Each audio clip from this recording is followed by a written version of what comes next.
படம் பற்றி சொல்லணும்னா ஸ்டார்டிங் நாங்கள் வந்து ஒரு ஜனவரி ஃபெப்ரவரியில் இந்த கதை கேது ஆக்சுவலி 2025.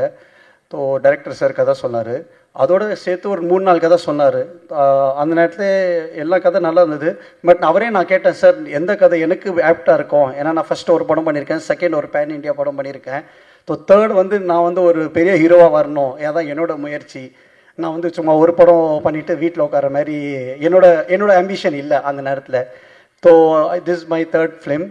ஸோ அவர் சொன்ன, இல்லை சார் இந்த படம் பண்ணுங்கள், கண்டிப்பாக உங்களுக்கு வந்து ஒரு ஆப்டான சப்ஜெக்ட், ப்ளஸ் பேசிக்லி இது வந்து காமெடி ஹாரர் சப்ஜெக்ட், அதனால உங்களுக்கு வந்து இதாக இருக்கும். சரி, அந்த நேரத்தில் எல்லாம் டிசிஷன் எடுக்க முடியல ஆக்சுவலி. நம்ம ப்ரொடக்ஷன் பண்ணலாமா, ஏன்னா நம்மளே ப்ரொடக்ஷன் பண்ணி நம்மளும் ஆக்டிங் பண்ணோன்னா ரொம்ப கஷ்டமான ஒரு திங். சரி, ஐ டுக் லிட்டில் டைம். தென் நாங்கள் வந்து ஒரு மே ஜூன் நான் வந்து மேல கன்ஃபார்ம் பண்ணேன். சரிங்க சார், நம்ம வந்து இந்த ப்ரொடக்ஷன் பண்ணலாம். அதுக்கு முன்னாடி எங்கள் 2 அண்ணங்க, அவங்களெல்லாம் எங்கள் டீம், மாலிக் சார், அவங்களெல்லாம் கூப்பிட்டு கதை கேட்டேன். எல்லா பேருக்கும் ரொம்ப பிடிச்சது. இல்லைங்க நீங்கள் வந்து கண்டிப்பாக பண்ணலாம் நாமன்னு. ஒரு மேல நாங்கள் ஸ்டார்ட் பண்ணோம் ப்ரீ ப்ரொடக்ஷன். அவர் எல்லாமே ரெடி பண்ணிட்டார் ஆக்சுவலி. அப்போவே அவர் சார் சொன்னார், சார் என்கிட்ட ஃபுல் டீம் இருக்குது, நீங்கள் வந்து என்னை நம்பிட்டு இந்த படம் பண்ணுங்கள், நான் வந்து கண்டிப்பாக இந்த படம் வந்து நான் ஹிட்டாக பண்ணி கொடுக்குறேன் உங்களுக்கு, எனக்கு வந்து உங்களை சப்போர்ட் வேணும் பேசிக்லி. எனக்கு தெரிஞ்சு நம்ம வந்து சரி, நாங்கள் வந்து ஒரு டேட் ஃபைனல் பண்ணோம். ஓகே சார், நம்ம எல்லாம் ஆர்டிஸ்ட் நாங்கள் ஃபைனல் பண்ணிட்டோம். ஆன் June 28 நாங்கள் வந்து ஃபோட்டோஷூட் பிளான் பண்ணோம். சரி, ஃபோட்டோஷூட் பிளான் பண்ணோம். எங்களுக்கு நம்ம முனிஷ்காந்த் அண்ணா, மொட்டராஜன் அண்ணா, கல்கி அண்ணா, கூல் சுரேஷ், அவங்க எல்லாமே கன்ஃபார்ம் பண்ணிட்டோம். மட்டும் ஒரே ஒரு ஹீரோயின் மட்டும் தான் எங்களால் கன்ஃபார்மே பண்ண முடியல டில் 26 ஜூன். ஆக்சுவலி நாங்கள் வந்து நிறையா ஹீரோயினை போய் அப்ரோச் பண்ணோம். பட்டு நிறைய பேர் வந்து they said no. There could be various reason, நிறையா ரீசன் இருக்கலாம் நோ சொல்கிறதுக்கு. மைட் பி நான் ஒரு புது ஆர்டிஸ்ட், நான் வந்து ரொம்ப ஒரு பெரிய ஆர்டிஸ்ட் இல்லை, நிறையா ரீசன் நான் கேள்விப்பட்டேன். I don't know what ever it could be. So அந்த நேரத்தில் நம்ம தொண்டன்வாலா அவர்கிட்ட நான் பேசியிருந்தேன், இந்தமாரி எங்களுக்கு இந்த படத்துக்கு ஹீரோயின் வேணும். அவர் சில ஃபோட்டோஸ்லாம் அனுப்பிச்சார், வீடியோஸும் அனுப்பிச்சிருந்தாங்க. அதுக்கப்புறம் நாங்களும் டைரக்டர்ஸோரும் பிளான் பண்ணோம். சரி, இவங்க வந்து ஆப்டாக இருப்பாங்க. ஸோ தேங்க்ஸ் த காயத்ரி அலைன்ஸ் Divika for accepting me as a co-star basically. So நாங்கள் வந்து photoshoot, I remember June 28 we did photoshoot and we finished. Then நாங்கள் வந்து on July 7th நாங்கள் வந்து இந்த பூஜை போட்டோம். ஓப்பனாக சொல்ல போனால் ஹேட்ஸ் ஆஃப் டு டைரக்டர். இன்னும் ஒரு எனர்ஜி, அவர் 24/7 வந்து அவர் வந்து ஒர்க் அவுட் பண்ணுறாரு ஆக்சுவலி. ஐ குட் சே எங்கள் அப்பாவுக்கு அப்புறமா நான் வந்து ஒரு ஆள் இந்த மாதிரி ஒர்க் அவுட் பண்ணுறது தான் I could say director basically. நாங்கள் எனக்கு நல்லா ஞாபகம் இருக்கும், ஆன் 7th July நாங்கள் ஃபஸ்ட்டு படம் ஸ்டார்ட் பண்ணும்போது நாங்கள் 9 o'clock பூஜை பண்ணிவிட்டு we had location change and 6 AM வரைக்கும் நாங்கள் ஷூட் பண்ணோம் அன்றைக்கி ஃபஸ்ட்டு டே. அவர் அப்படியே எனர்ஜி. ஒரு டேரக்டர்னால் பேசிக்லி நாங்கள் ஆர்டிஸ்ட்னால் நாங்கள் வந்து ஒரு 9 o'clockனா ஒரு 7 o'clock வந்து நாங்கள் மேக்கப் பண்ணி நாங்கள் கேரவேனில் உட்காந்துருவோம். எப்போ கூப்பிடுவாங்களோ நாங்கள் வி ஆர் ப்ரிப்பேர்ட். பட் அவருக்கு வந்து அப்படி இல்லை. அவங்க வந்து 6 மணிக்கு வந்து எல்லாமே செட் ஆயிடுச்சா, ரெடி ஆயிடுச்சா எல்லாமே பார்த்துட்டு அவங்க எல்லாமே செட் பண்ணி திருப்பி நாங்கள் இப்போ எக்ஸாம்பிள் 9 o'clock எங்கள் டைம்னா 9 o'clock நாங்கள் போயிடுவோம். பட் அவர் வந்து 11 o'clock 12 o'clock வரைக்கும் உட்காந்து மீதியெல்லாம் நெக்ஸ்ட் டேக்கு ப்ரிப்பேர் பண்ணுறது. So really hats off to him. But ஒரே ஒரு விஷயத்தில் மட்டும் என்னை ஏமாற்றிட்டார் ஆக்சுவலி. எனக்கு வந்து டைலாக்ஸே கொடுக்கல. எண்டு வரைக்கும் நான் கேட்குறேன், சார் எனக்கு டைலாக் கொடுங்க சார், எனக்கு தமிழ் கொஞ்சம் வீக்கு, எனக்கு டைலாக் ப்ரிப்பேர் பண்ணணும், என்னை அவர் கொடுக்குறேன்னு சொல்லி என்னை அப்படியே அவர் ஏமாற்றிட்டார். அதுக்கப்புறம் நான் கேட்டேன், சார் நீங்கள் சார் நீங்கள் டைலாக்கே கொடுங்க, நான் எப்படி சார் நான் வந்து பர்ஃபார்ம் பண்ணோம். அவர் சொன்னார், இல்லைங்க இது வந்து காமெடி படம், இது பேசிக்லி டைமிங் தான் ரொம்ப ரொம்ப இம்பார்ட்டண்ட், நீங்கள் நிறையா காமெடி படம் பாருங்கள், அதை வச்சு நீங்கள் உங்களை ப்ரிப்பேர் பண்ணுங்கள். ஏன்னா நீங்கள் வந்து ஒரு சீனியர் ஆர்டிஸ்டோட வேலை பண்ணுறீங்க. முனிஷ்காந்த் சார் இருக்காங்க, மொட்டராஜன் சார் இருக்காங்க, கல்கி அண்ணா இருக்கார், கூல் சுரேஷ் இருக்காரு. அவங்க அங்கே அந்த நேரத்தில் வந்து ஒரு இம்ப்ரவைசேஷன் ஆகும் டைலாக்ஸ் வந்து. அந்த இதில் நீங்கள் உங்கள் டைலாக் நீங்கள் மைண்டில் ஃபிக்ஸ் பண்ணிட்டீங்கன்னா அதை விட்டு வெளில வர்றதுக்கு டைம் ஆகும் நம்மளுக்கு. ஸோ நீங்கள் ரிலாக்ஸாக போங்க, நான் உங்களை வந்து பத்திரமா நான் பார்த்துக்கிறேன்னு. அதுக்கப்புறமா நம்ம அவர் sir full team basically sir எல்லாம் செட் பண்ணிட்டாரு. ஏன்னா நான் வந்து கொஞ்சம் எனக்கு ஹிஸ்டேட்டாக இருந்தது, நம்ம வந்து ப்ரொடக்ஷன் பண்ணோம், ஆக்டிங்கும் பண்ணோம், எப்படி நம்ம எல்லா பேரும் சமாளிக்கிறது. ஸோ சொல்லப்போனால் டிஓபி சதீஷ் சார், நம்ம music director Jones Robert sir. DOP பற்றி சொல்லணும்னா நாங்கள் வந்து ஒரு பர்டிகுலர் ஷாட் ஒரு நாள் எடுத்தோம். அவர் வந்து டைரக்டர் கட்டு சொல்ல அவர் சொல்கிறார் திருப்பி ஷாட் ஒன் மோர் ஷாட் எடுக்கணும்னு. நான் என்னடா இவர் சொல்கிறார், சரி ஏதோ இருக்கும், மைட் பி ஃப்ரேம் ஏதோ அட்ஜஸ்ட்மெண்ட் ஆயிடுச்சு, இல்லை கேமரா ஏதோ இருக்குது நினச்சி இது பண்ணேன். அதுமாரி 2-3 தடவை ரீடேக் எடுத்தார். அதுக்கப்புறம் நான் நெக்ஸ்ட் டைம் நான் போய் கேட்டேன், சார் ஏன் சார் அந்த பர்டிகுலர் ஷாட்டில் நீங்கள் ஏன் சார் என்னை ரீடேக் சொன்னீங்க? இல்லை சிரிச்சு சொன்னார், சார் இல்லை சார் நீங்கள் பண்ணது ரொம்ப க்யூட்டாக இருந்தது, அது நான் வந்து உங்கள் ஃபேன் ஆகிட்டேன் அதை பார்த்துன்னு. ஃபர்ஸ்ட் ஆஃப் ஆல் இதோட டைரக்டர் ரமேஷ் பாரதி சாருக்கு தான் நான் நன்றி சொல்கிறேன். பிகாஸ் என்னை இந்த கேரக்டர் அவங்க நம்பி கொடுத்தது it's like, first of all நான் வந்து இன்னொரு ஊரிலிருந்து இங்கே வந்து ஒரு தமிழ் படத்தை ஒன்று பண்ணுறோம். அப்போ அவங்க அந்த லாங்குவேஜ் பேரியர் பார்க்காம, மேபி அந்த ஒரு கல்ச்சரல் பேரியரை கூட பார்க்காம அவங்க அதை வந்து என்ன பண்ண வச்சுருக்காங்க, which is a great deal. என்னை நம்பி அந்த கேரக்டர் கொடுத்ததுக்கு sir first of all thank you so much. And அப்புறம் எடுத்து சொல்லணுன்னா, இப்போ நீங்கள் ட்ரெய்லர் பார்த்தீங்க, டீசர் பார்த்தீங்க, உங்களுக்கெல்லாம் பிடிச்சிருக்கீங்களா? Everybody loved it right? இப்போ கண்டிப்பாக நம்ம படம் வந்து தியேட்டரில் இந்த மந்த்து எண்டுக்குள்ளே ரிலீஸ் ஆகும். டேட் கண்டிப்பாக சொல்லுவீங்க. ஸோ எல்லாரும் போய் படத்தை பாருங்க. அண்ட் அப்புறம் எடுத்தெடுத்து சொல்லணுன்னா, இதோட producers Kishan sir, Aryan Chand sir, Padam Chand sir, இவங்க தான் இதோட backbone and support. Because இவங்க இல்லைன்னா இந்த படம் இந்த ப்ரெஸ் மீட் எதுவுமே நடந்திருக்காது. அண்ட் அவங்களுக்கு ஒரு ஹியூஜ் எப்படி சொல்கிறது, like huge respect and maybe இது சொல்கிறேன், ரெஸ்பெக்ட் சொல்கிறேன்னா. அண்ட் அதர் தேன் தட் என்னோட co-star Rajini Kishan sir. Kishan sir எனக்கு வந்து ரொம்ப சப்போர்ட் பண்ணாங்க. அண்ட் அவங்களுக்கு சில இடத்துல வந்து எனக்கு சில கன்ஃபியூஷன்ஸ், அவங்களுக்கு சில கன்ஃபியூஷன்ஸ். ஏன்னா அந்த படம் ஸ்டார்ட் பண்ணுற டைமில் ஒரு 2 பேர் சேர்ந்து அந்த ஒரு படம் நடிக்கும்போது இருக்கிற அது சில கன்ஃபியூஷன்ஸ் இருப்பாங்கல்ல, லைக் ஹீரோயின் பண்ணும்போது. ஸோ அந்த கன்ஃபியூஷன்ஸை நாங்கள் சேர்ந்த செட்டில் உட்காந்துருந்து அந்த கேரக்டரை வந்து எப்படி டெவலப் பண்ணிக்கலாம், அந்த கேரக்டரில் என்னென்ன பண்ணிக்கலாம், என்னென்ன பாடி லாங்குவேஜ் கொடுக்கலாம், என்னென்ன அந்த மைன்யூட்டான எக்ஸ்ப்ரெஷன்ஸ் என்னென்னலாம் கொடுக்கலான்ற டிஸ்கஷன் வச்சு நாங்கள் வந்து நிறைய அது டெவலப் பண்ணி பண்ணுறதுக்கு முயற்சி பண்ணியிருக்கோம். அதுதான் கரெக்டுன்னு நினைக்கிறேன். Okay. And definitely I have to appreciate இந்த சாங்ஸ் அண்ட் சாங்ஸ் கம்போசிஷன் எல்லாம் பண்ணியிருக்கிற John sir. It came out really well. நான் சாங் கேட்ட டைம்லேயே எனக்கு வந்து சாங்ஸ் இந்த 3 சாங்குமே ரொம்ப பிடிச்சி போச்சு. அண்ட் நாங்கள் வந்து ரிப்பீட்டடாக அதை கேட்டுகிட்டே இருந்தோம். லைக் அந்த இப்போ கொரியோகிராஃபி பண்ணி நம்ம அதை டான்ஸ் பண்ணும்போதாக இருந்தாலும் அந்த சாங்ஸை வந்து உள்வாங்குவேன்னு அதுதான் கரெக்டாக நினைக்கிறேன். உள் வாங்குற டைமில் வந்து இட் வாஸ் சச் எப்படி சொல்கிறது, it was so beautiful. And அதை வந்து அப்படியே படிச்சிட்டோம் நம்ம. அப்படியே நானும் கிஷன் சாரும் ஒரு பேப்பரை வச்சுட்டு படிச்சுட்டு லிரிக்ஸை படிச்சுட்டு நடந்தோம். அதில் எனக்கு கொஞ்சம் டிஃபிகல்ட்டாக இருந்தது. ஆனால் அவங்க வந்து எனக்கு நிறைய சப்போர்ட் பண்ணி என்னை வந்து அந்த சாங்ஸாக இருந்தாலும், ஷூட் பண்ணுற டைமில் இருந்தாலும், டிரெக்டராக இருந்தாலும், கிஷன் சாராக இருந்தாலும் ரொம்ப சப்போர்ட் பண்ணாங்க. ஸோ இட் வாஸ் குவைட் எனக்கு ஈஸியாக இருந்தது. அப்புறம் என்னோட மீதி இருக்கிற கோஸ்டார்ஸ் நம்ம மொட்டை ராஜேந்திரன் அண்ட் அண்ணா அண்ட் கூல் சுரேஷ் அண்ணா. அப்புறம் எனக்கு வந்து முனிஷ்காந்த் அண்ணா. எனக்கு ஒவ்வொருத்தவங்க லைக் ஐம் அ பிட் பதட்டமாக இருக்கேன். பட் இருந்தாலும் எனக்கு ஒவ்வொருத்தவங்களும் நிறைய சப்போர்ட் பண்ணாங்க. அதுலேயும் முனிஷ்காந்த் அண்ணாவுக்கு, ஏன்னா அவர் ரொம்ப நான் வந்து சின்ன வயசுலேருந்தா நான் வந்து நிறைய படங்கள் பார்த்துருக்கேன். அதில் தமிழ் படத்தில் நிறைய அவரை பார்த்துருக்கேன். எனக்கு அவர் கூட பண்ணும்போது எனக்கு அது ஒவ்வொரு ஷாட்டுக்கு முன்னாடி எனக்கு ஒரு பதட்டம் இருந்துகிட்டே இருந்தது. லைக் எப்படி தான் நடிக்க போகுது அவங்களுக்கு ஆப்போசிட்டான்றது. பட் அவங்க என்னை வந்து ரொம்ப எப்படி சொல்கிறது, எனக்கு அந்த சீன்ஸ் எல்லாம் வந்து என்ன பண்ணணும், எப்படி அந்த டைமிங், நம்ம அந்த டைமிங் எப்படி பிடிச்சி பண்ணணுங்கிறதெல்லாம் கரெக்டாக எனக்கு வந்து சொல்லி கொடுத்து எனக்கு ரொம்ப ஹெல்ப் பண்ணாங்க. And thank you so much for that. அது மட்டும் இல்லை, ப்ரொடியூசரோட பேர் தெரியும், ரஜினி கிஷன். இப்போது கௌரி கிஷன் அவங்க வந்து ஃபேமஸ் ஆகிருக்காங்க.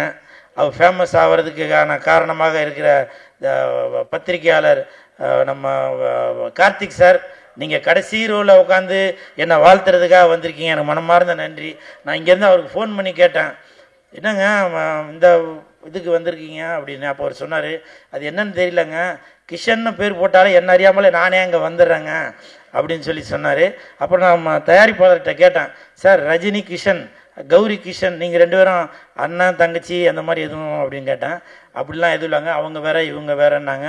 வாழ்த்த வருகை தந்துள்ள பத்திரிகையாளர் கார்த்திக் சார், உங்களுக்கு என் மனமார்ந்த நன்றி. அப்புறம் இந்த படத்தில் தயாரிப்பாளர் ரஜினி கிஷன் சார், அவர் வந்து தயாரிப்பாளர் ப்ளஸ் ஹீரோ. ஆனால் அதையும் தாண்டி படத்தில் வந்து அசிஸ்டன்ட் டேரக்டராக வைப்பார், நடிச்சுக்கிட்டே இருப்பார். திடீர்னு பார்ப்பார், ஏன்னா கண்டினியூட்டி தப்பாக இருக்கு, அதை மாற்றுங்க அப்படின்னு சொல்லுவார். அதே மாதிரி சாப்பிட்டுட்டே இருப்பான், டக்குன்னு வந்து என்ன உங்களுக்கு பொரியல் வைக்கலையா, அப்பளம் வைக்கலையா அப்படின்னு சொல்லி அதுலேயும் எஃபெக்ட். ஸோ அந்த மாதிரி சாப்பாடு விஷயத்துலையும் தலையிடுவார். ஸோ அப்படி எல்லாமே இது வந்து அவரோட ரேஞ்சுக்கு எனக்கு தெரிஞ்சு கால் மேலே கால் போட்டு அவர் பாட்டுக்காக கையெழுத்து மட்டும் போட்டு கொடுத்துட்டு பேசாமல் இருக்கலாம். ஆனால் அப்படி இல்லாமல் தன்னுடைய படத்துக்கு எவ்வளோ எஃபெக்ட் போடணுமோ, அதுவும் இல்லாமல் ஆர்டிஸ்ட்டுங்களுக்கு முக்கியமாக அவங்களுக்கு கேரவான் வந்துருச்சா, அசிஸ்டண்ட்டுங்களுக்கு சம்பளம் வந்துருச்சா, சாப்பாடு வந்துருச்சா அப்படின்னு சொல்லி அவ்வளோ மெனக்கட்டார். அதாவது ஒரு நடிகனாக மட்டும் இல்லாமல் சக நண்பராக இருந்து ஒத்துழைப்பு கொடுத்தீங்க. என் மனமார்ந்த நன்றிகளை தெரிவித்துக் கொள்கிறேன். அதுக்கப்புறம் கதாநாயகி இருமா பேரை எழுதி வச்சேன், துவி விகா. நான் துவி விகா அவர்களுக்கு என் மனமார்ந்த வாழ்த்துக்கள். ஏன்னா இப்போ தமிழ் சினிமாவில் ஜோதிகா இருக்காங்க, மாளவிகா இருக்காங்க, கனகா இருக்காங்க, பூமிகா இருக்காங்க. இப்படி வரிசையில் இந்த துவி விகா அவங்களும் அந்த ஒரு இடத்துக்கு நீங்கள் கண்டிப்பாக போவீங்கன்னு. அவங்க தலையில் கை வச்சதை பார்த்தா பேர் மாற்றி சொல்லிட்டேனா,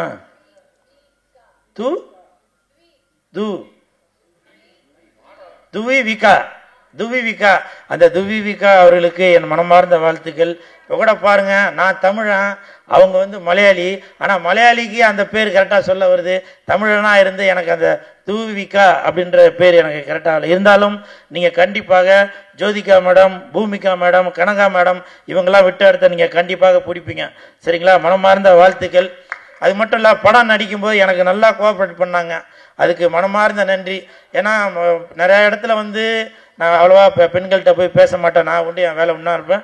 இயக்குனருக்கு தெரியும், உண்மைதான்ப்பா, டைரக்டர் ப்ரொடியூசரை கேட்டால் தெரியும். ஆனால் என் கூட சக நண்பராக என்கிட்ட நல்லா பேசினாங்க. அவங்களோட நடிப்பு கூட பார்த்தீங்கன்னாக்கா ஒரு ஷாட்டில் வந்து திரும்பி என்னை இப்படி அடிக்கணும், அவங்க பேய் வந்ததுனால அடிக்கணும். 2-3 ரிஹர்சல் பார்த்தாங்க.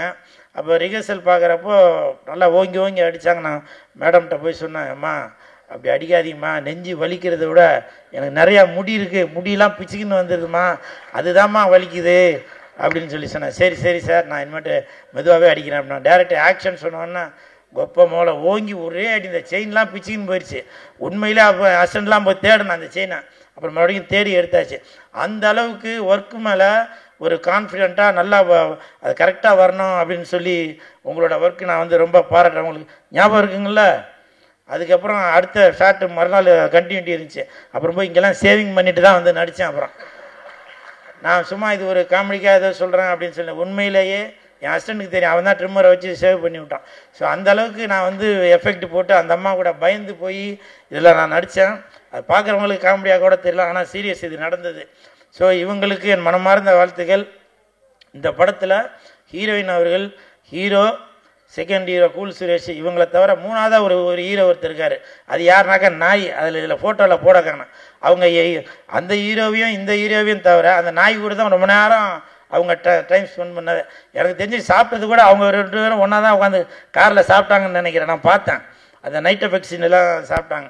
ஸோ அந்த அளவுக்கு இந்த படத்தில் வந்து பேய் மட்டும் நடிக்கல, நாயும் நடிச்சிருக்கு, நன்றி உள்ள நாயும் நடிச்சிருக்கு. ஸோ இந்த படத்தை வந்து பாருங்கள், என்ஜாய் பண்ணுவீங்க. அப்புறம் இந்த படத்துக்கு பக்க துணையாக இருந்த மேனேஜர் சந்துரு சார், அவங்க வந்து எங்களால் ப்ரொடியூசர்கிட்டையும் டைரக்டர்கிட்டையும் மொத்த செட்டு வேலை செய்கிறவங்களால எந்த பிரச்சனை வந்தாலும் சந்துரு சார், அவரோட அசிஸ்டன்ட் சீனு சார் எல்லாருமே எவ்வளோ திட்டு வாங்கி ஹெல்ப் பண்ணாங்க. சந்துரு சார் நீங்கள் வந்திருக்கீங்களா என்னன்னு தெரியல, சீனு சார் வந்திருக்கீங்களா என்னன்னு தெரியல, மனமார்ந்த நன்றி. அப்புறம் அசிஸ்டன்ட் டைரக்டர்ஸ், அதில் வந்து நம்ம ரஜினி கிஷன் அவர்களுடைய மகன் சின்மய் அவர்களும் ரொம்ப பொறுப்போடு அக்கறையோடு இருந்தாங்க. அவருக்கும் மனமார்ந்த வாழ்த்துக்கள். வைரா, சுந்தரமாணிக்கம், ராகுல், பிரபு, காஸ்டியூம் பார்த்த பிரபு, ஏன்னா இது கூட ஞாபகம் இருக்குமானதில்லை, இது கூட இவங்க கம்பெனிலேருந்து திருடுனது தான், அது ஞாபகம் இருக்குமானதில்லை. அன்றைக்கி கண்டினியூட்டி அதோட இப்போ வரைக்கும் கையில் போட்டுட்ருக்கேன். ஒரு வைராகியம்தான். இந்த படம் மிகப்பெரிய வெற்றி அடையும். இதே மாதிரி தங்கத்தில் வந்து நம்ம ரஜினி கிஷன் சார் எனக்கு ஒன்று வாங்கி தருவார் அப்படின்ற ஒரு வைராகியத்தில் இருக்கேன். நான் கண்டிப்பாக சூப்பர் ஹிட்டு சார், கண்டிப்பாக ஹிட்டு. நீங்கள் வாங்கி தராட்டி உங்களுக்கு நான் வாங்கி தருவேன் அடுத்த படத்தில் என்னை நீங்கள் ஹீரோ ஆக்கும்போது. சரிங்களா? உங்களுக்கு என் மனமார்ந்த வாழ்த்துக்களையும் நன்றிகளையும் தெரிவித்துக் கொள்கிறேன். ஏன்னா இப்போ சமீபத்தில் நம்ம பத்திரிகையாளர் இவர் கார்த்திக் சார் அவர் பேசுனதுலேருந்து எனக்கு ஒரு மாதிரி கிடுகிடுன்னு ஆகி போச்சு.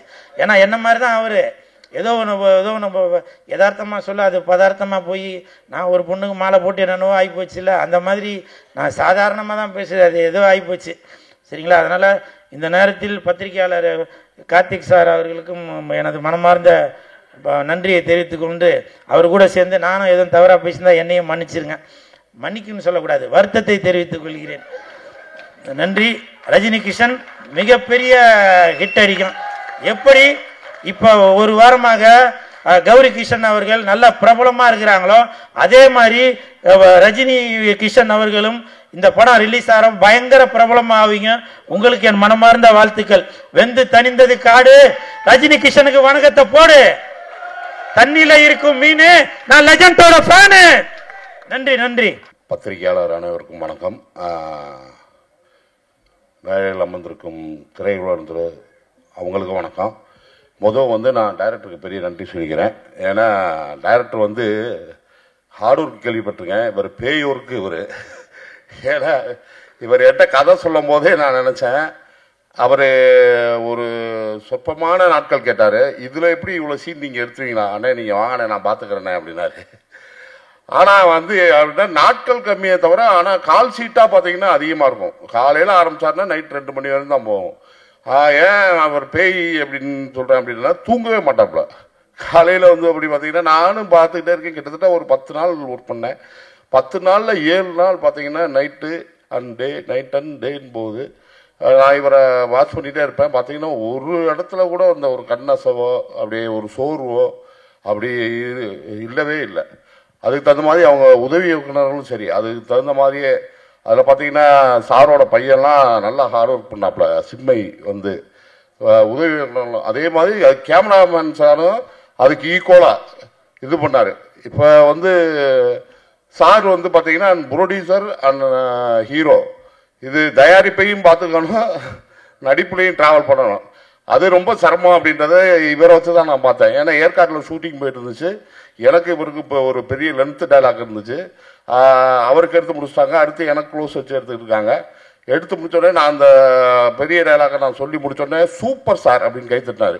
பரவாயில்ல சார், தேங்க்யூ சார். இல்லை சார், பின்னாடி ஒரு போலீஸ் வண்டி போயிட்டே இருந்துச்சு, அது ரிட்டர்ன் வந்துருவானு பயந்து அதான் வச்சு தான் சூப்பர் சார் அப்படின்ட்டேன். அது பெரிய விஷயம். ஏன்னா 2 இதுலேயும் உங்களுக்கு பேலன்ஸ் பண்ணுறது அப்படின்ற போது. அதே மாதிரி நம்ம கூல் சுரேஷ் இதில் சூப்பராக பண்ணியிருக்காரு. முறைமாமன் கேரக்டர், ஹீரோயின் மேம் ரொம்ப நல்லா பண்ணியிருக்காங்க. கல்கி, மொட்டராஜேந்திரனே பெரிய ஆர்டிஸ்ட் பட்டாலுமே இது வந்து ஒரு கமர்ஷியல் என்டர்டைன்மெண்ட் மூவியாக இருக்கும். ஒரு த்ரில்லர் அண்ட் கமர்ஷியல் என்டர்டைன்மெண்ட் மூவியாக இருக்கும். குறுகிய காலத்தில் இப்படி ஒரு நிறைவாக ஒரு படம் எடுத்திருக்கோம். அது கண்டிப்பாக நல்லாயிருக்கும் நம்புகிறோம். தேட்டரில் வந்து பாருங்கள். தேங்க்யூ. முன்னாடியெல்லாம் வந்து படம் எடுத்தோம்னா எஃப்எம்எஸ்ன்னு ஒரு ரேட் இருக்கும். ஒன்றுமே இல்லாத சின்ன படத்தை கூட ஆடியோன்னு ஒரு பிஸ்னஸ் இருக்கும், சேட்டலைட்டுன்னு ஒன்று இருக்கும். அதையெல்லாம் கடந்து தெலுங்கு, மலையாளம், கன்னடம், ஹிந்தின்னு சொல்லி படம் ரிலீஸ் ஆகி ஒரு 6 மாதம் 1 வருஷத்துக்கு அப்புறம் கூட இந்த படம் ஒரு 10 லட்சம் போகும், இந்த படம் ஒரு 50 லட்சம் போகும், இந்த படம் 5 கோடி போகணும் ஒரு வியாபார உத்திகள் இருந்தது. இப்பொழுது இருக்கக்கூடிய காலகட்டத்தில் ஓடிடின்னு ஒன்று வந்து சேட்டலைட்டுன்னு ஒன்று காணாமல் போயிடுச்சு. அது எவ்வளோ பெரிய படங்கள் இருந்தாலும் அதனை மாற்ற வேண்டும் என்பது கோரிக்கை. ஒரே ஒரு கோரிக்கையாக வைத்து இந்த படம் மாபெரும் வெற்றி அடைவதற்கு வாழ்த்து சொல்லி, இங்கே தந்தியிலிருந்து வந்திருப்பீங்கன்னு நினைக்கிறேன். தமிழகத்தை ஆட்சி செஞ்சு கொண்டிருப்பது, எங்களுடைய சினிமாவை வாழ வைத்து கொண்டிருந்தது, சினிமாவை வியாபாரிக ரீதியாக வாழ வைத்து கொண்டிருந்தது அந்த பக்கம் சன் டிவி நிறுவனம். குறைஞ்சது ஒரு 50 படம் வாங்கிட்டே இருந்தாங்க. இந்த பக்கம் ஜெயா டிவிலேருந்து ஒரு 50 படம் வாங்கிட்டே இருந்தாங்க சேட்டலைட். அந்த பக்கம் கலைஞர் டிவிலேருந்து ஒரு 50 படம் வாங்குவாங்க. அந்த பக்கம் இந்த பாலிமர்லேருந்து ஒரு 50 படம் வாங்குவாங்க. இந்த பக்கம் ராஜ் டிவிலேருந்து ஒரு 50 படம் வாங்குவாங்க. இப்படி இருந்த தமிழ் சினிமா இப்பொழுது படங்கள் வாங்குவதில்லை, ரொம்ப குறைஞ்சி போச்சு. இதையெல்லாம் மாற்ற வேண்டும். ஓடிடி கூட நிறுத்தணும்னா இந்த நிறுவனங்கள் சேட்டலைட்டோட ஓடிடி வாங்கினா இன்னைக்கு 250 படங்களை 200 படம் நீங்களே தமிழ் சினிமாவை வழிநடத்தலாம். வேறு எந்த சேனலும் வர முடியாது. ஏன் இந்த சேனல்லாம் நான் பர்டிகுலராக சொல்கிறேன்னா, எந்த தயாரிப்பாளராக இருந்தாலும் நேரடியாக போய் அந்த நிறுவனத்தில் போய் பார்த்துட்டு வரலாம். மற்ற சேனலில் பார்க்க முடியாது, பார்க்கவே முடியாது. தந்தி டிவி ஏன் வந்திருக்காங்கன்னு கேட்டால், தந்தி தமிழகத்தில் தமிழ்னு ஆட்சி செய்யக்கூடிய இந்த பூமியில் தந்தி டிவி தயவு செஞ்சு இந்த தந்தி டிவியின் வாயிலாக என்னுடைய பணிவான கோரிக்கை, தமிழகத்தில் சினிமாவில் வாழ்ந்தது தந்தி டிவியாலும் தந்தி பேப்பராலையும் படித்து வாழ்ந்தவர்கள் நாங்கள்லாம் சினிமாவுக்கு வந்தவங்க. உங்கள் நிறுவனம் தயவு செஞ்சு திருமலையினுடைய கோரிக்கையாக வைக்கிறேன். இல்லை நீங்கள் எப்படி ஒன்றாலும் எடுத்துட்டாலும் பரவாயில்ல, அதுக்கு நான் பயப்பட மாட்டேன். தந்தி டிவி தமிழகத்தில் தான் வாழ்ந்து கொண்டிருக்கிறீர்கள். வெளி மாநிலத்தில் வரக்கூடிய அத்தனை டப்பிங் படமும் டெய்லியும் பேப்பரில் ஆடு கொடுக்குறீங்க.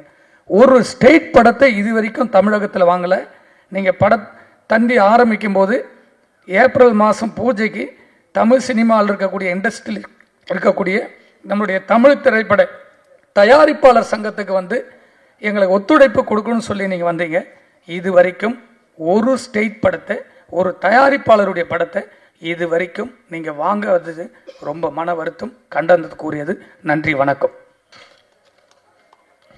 ரஜினி கேங் இந்த படம் வந்து எல்லாருக்கும் பிடிக்கிற மாதிரி ஒரு சாதாரண என்டர்டைன்மெண்ட் படம் தான். இதில் வந்து எல்லாமே இருக்கும். லைட்டாக ஒரு ஹாரர் மூடு இருக்கும், காமெடி இருக்கும், ஒரு ஸ்டோரி கரெக்டான ஒரு லைன் இருக்கும். ஸோ எல்லாருக்கும் பிடிக்கக்கூடிய ஒரு என்டர்டைன்மெண்ட் மூவியாக இருக்குன்றது எங்கள் எல்லாருக்கும் ஒரு நம்பிக்கை இருக்குது. அதை எல்லோரும் சப்போர்ட் பண்ணுவீங்கன்னு எதிர்பார்க்குறோம்.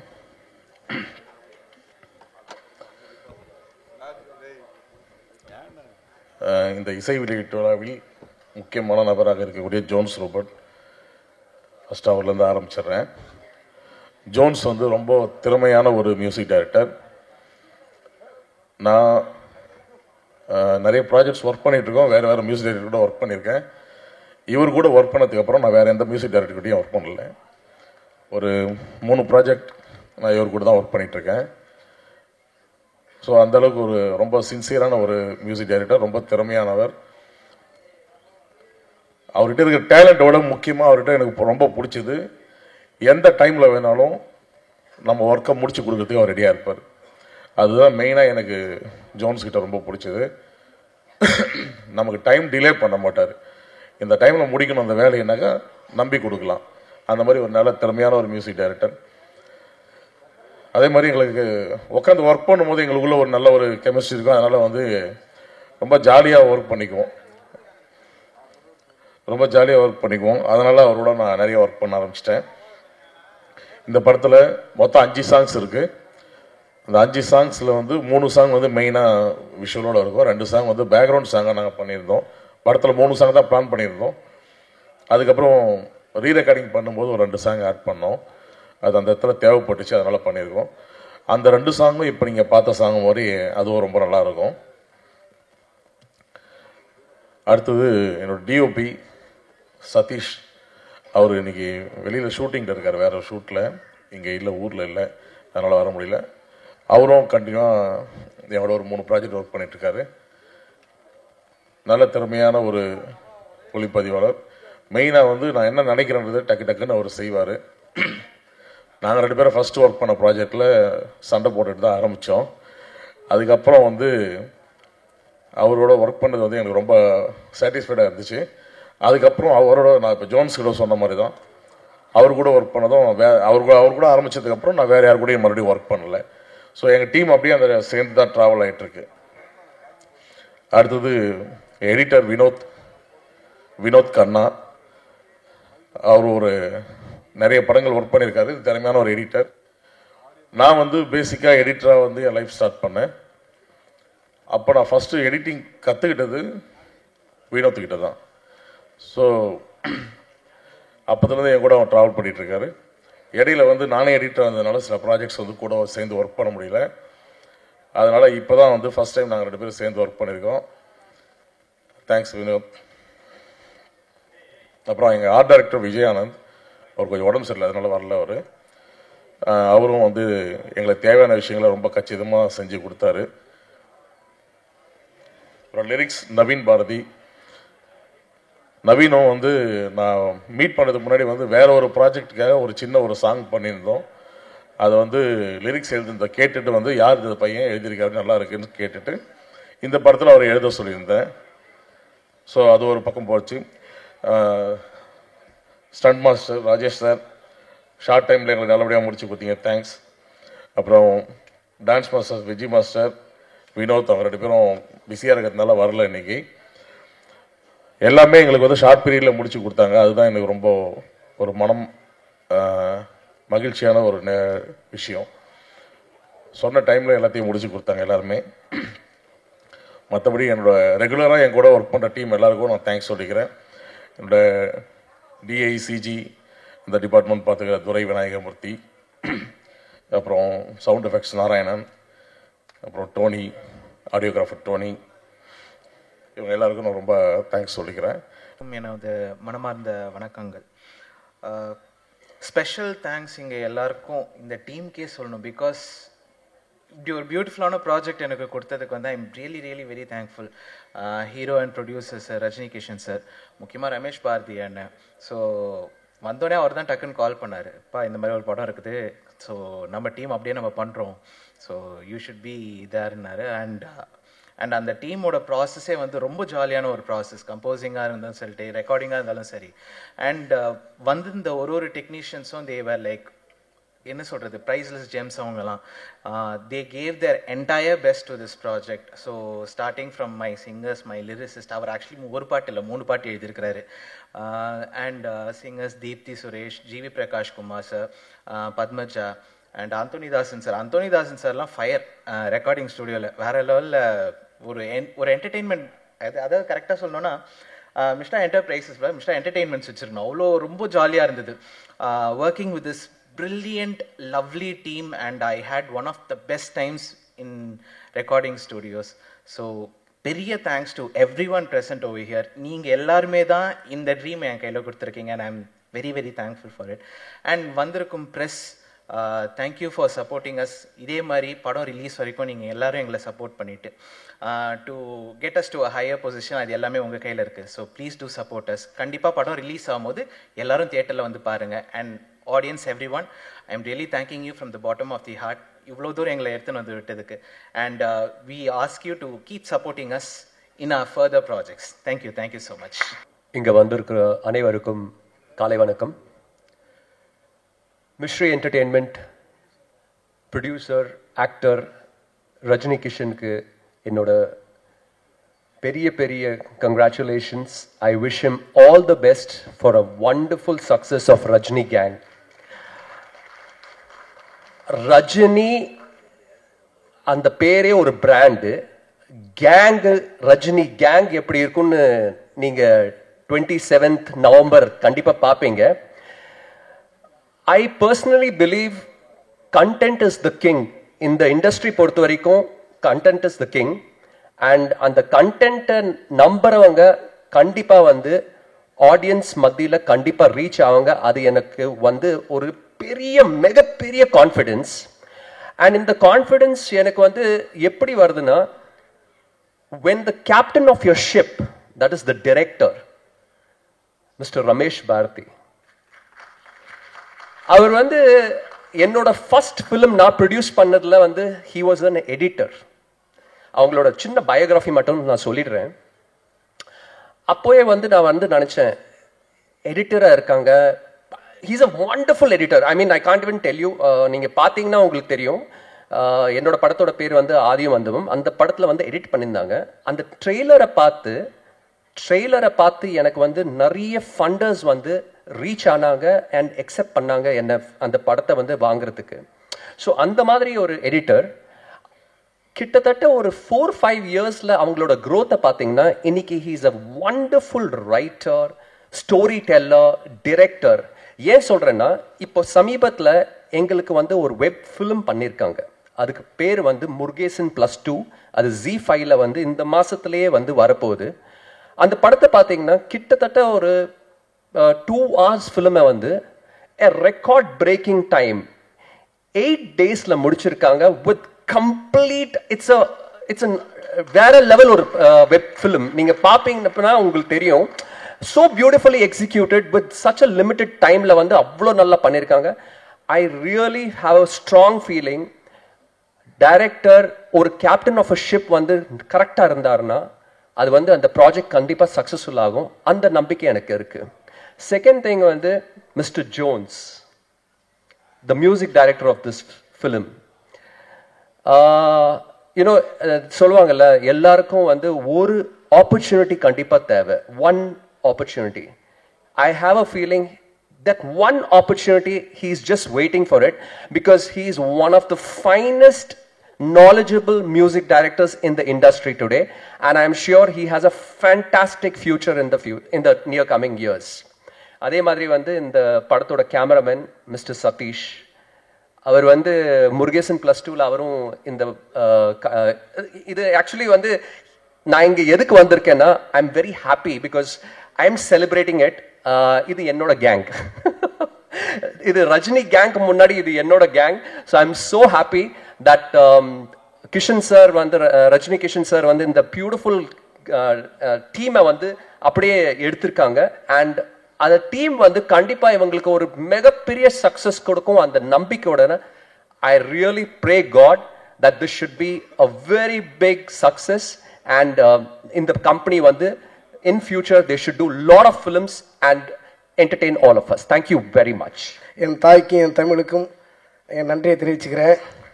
ரொம்ப சந்தோஷமாக இருக்குது. ரஜினி கேங் இந்த ஒரு அற்புதமான படைப்பில் எனக்கும் ஒரு அற்புதமான பாடலை பாட வாய்ப்பு கொடுத்த இசையமைப்பாளர் மதிப்புக்குரிய ஜோன்சன் ரூபத் அவர்களுக்கு எனது நெஞ்சார்ந்த அன்பையும் நன்றியும் வாழ்த்துக்களையும் தெரிவிச்சுக்கிறேன். மழை பெய்கிறது பொதுநலம், கொடை பிடிக்கிறது சுயநலம்.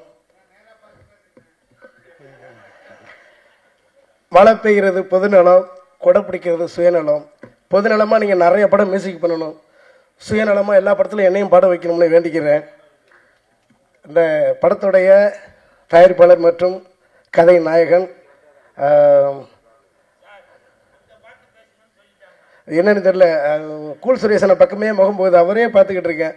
ஏன்னா பாடலாசிரியர் மாதிரி கையில் பேனா பேப்பரையும் வச்சுக்கிட்டு ஒன்று விடாமல் வாட்ச் பண்ணி எழுதிக்கிட்டு இருக்கிறாரு. படத்தின் கதாநாயகன் மற்றும் தயாரிப்பாளர் ரஜினி கிஷன் சாரை நான் அன்பை நன்றி வாழ்த்துக்களை தெரிவிச்சுக்கிறேன். ஒரு தயாரிப்பாளராக ஒரு நடிகராக மட்டும் இல்லாமல் எல்லாத்துலேயுமே அவருடைய பங்களிப்பு இருக்கிறத என்னால் உணர முடியுது. ஏன்னா நான் ரெக்கார்டிங் நடக்கும்போதே நான் பார்த்தேன், அங்கேயும் வந்து அவருடைய அர்ப்பணிப்பு இருந்துச்சு. அதனால் இதே சுறுசுறுப்போடு இன்னும் தமிழ் ரசிகர்கள், உலக ரசிகர்கள் எல்லார் மனசுலையும் நீங்கள் இடம் பிடிக்கணும் அப்படின்னு நான் வேண்டிக்கிறேன். நிறைய படங்கள் பண்ணுறதுக்கு வாழ்த்துறேன், வணங்குறேன். எங்களெல்லாம் வாழ வச்சுக்கிட்டு இருக்கிற ரசிக பெருமக்கள், பத்திரிகை ஊடகத்துறையை சேர்ந்த எல்லோருக்கும் எங்களுடைய நன்றியை தெரிவிச்சுக்கிறோம். படத்தை பற்றி நல்லா எழுதுங்க, மக்கள்லாம் போய் தியேட்டரில் பாருங்கள் அப்படின்னு நான் வேண்டிக்கிறேன். இந்த படத்தில் தொழில்நுட்ப கலைஞர்கள் எல்லாத்துக்கும் என்னுடைய வாழ்த்துக்களையும் அன்பை தெரிவிச்சுக்கிறேன். நடிகர்கள், பாடகர்கள் மற்றும் இயக்குனர் சார், தயாரிப்பு நிறுவனம் எல்லாத்துக்கும் என்னுடைய நன்றியை தெரிவிச்சுக்கிறேன். ரஜினி கேங் குடும்பத்தில் நானும் ஒருவனாக இருக்கிறதுக்கு நன்றி. அடிக்கடி இங்கே வந்துக்கிட்டு இருக்கிறோம். இதே மாதிரி இன்னும் நிறையா வரணும், நிறைய ஆடியோ ரிலீஸுக்கு எல்லோருமே நல்லா இருக்கணும். நன்றி, வாய்ப்புக்கு நன்றி கூறி விடைபெறுகிறேன்.